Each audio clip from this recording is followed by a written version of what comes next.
So let me be vulnerable and very transparent. One of my biggest fears, I'm not going to lie, this is a current fear that I'm working through, is getting it right.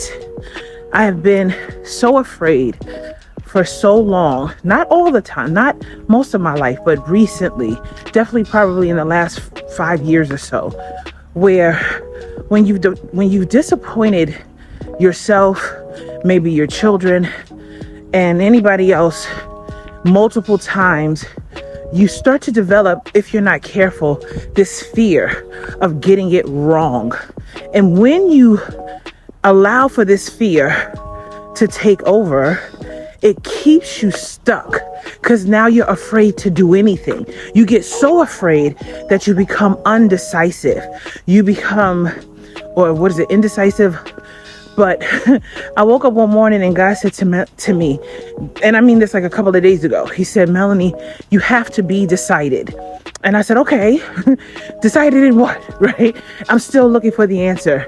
And what he reminded me of right now while I'm doing this walk is that when I was younger, 20, 21, I was the kind of person who was so decisive, so clear about what I wanted to do, and it didn't matter what other people said or how other people thought, and I didn't care, right?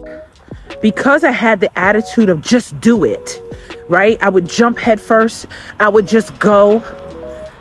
I was told by those closest to me that something was wrong with me. I'm irresponsible. I don't think things through.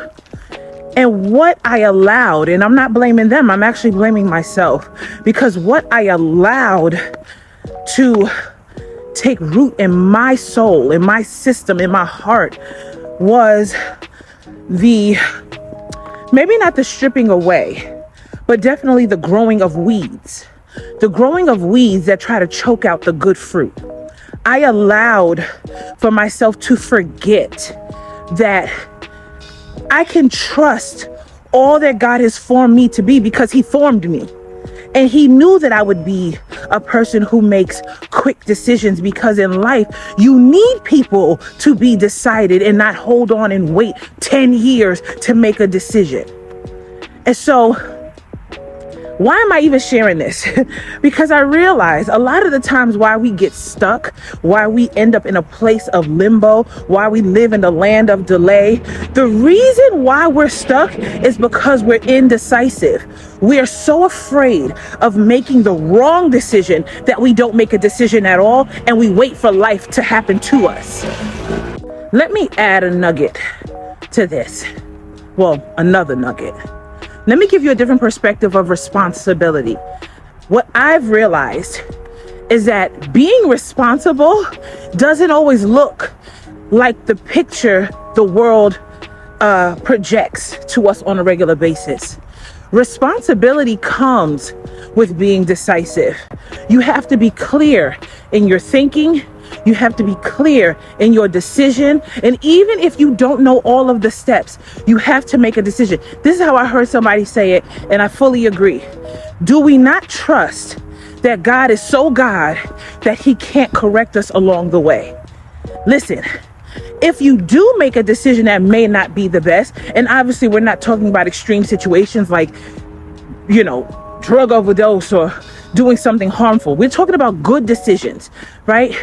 If you do make a decision that possibly takes you off track, do you not trust God enough to correct and order your steps? A lot of why we operate from fear is because we don't trust God. That's really what this is about. We don't trust him to be all that God is. And so because we don't trust him, we rationalize it and make it seem like, well, God, I just don't want to make a mistake. No, you just don't trust. So, being indecisive, let me just add this as well. Being indecisive not only keeps you stuck, not only keeps you in delay, but everyone attached to you is now stuck and in delay. So when we think about this statement of being irresponsible, I challenge you to consider that maybe, just maybe, Your irresponsibility is the simple fact that you won't decide. You need to make a decision. You need to be decided, because there is power in being decided. Okay? I'll probably share in another video a testimony of when I was decided. Hold on, y'all. Yeah, I'll share another testimony in another video of the power of when I made a decision. A few, but I'll share this one story that's popping up in my mind. I'm walking down the hill, by the way, y'all. That's why I'm struggling. But no, I'm telling you, when God brought this to my attention, it just started to make things a lot more easier for me to do, because, right, the word lets us know that when a man confesses his sin, and so when we're talking about fear, I got to confess that this is my sin.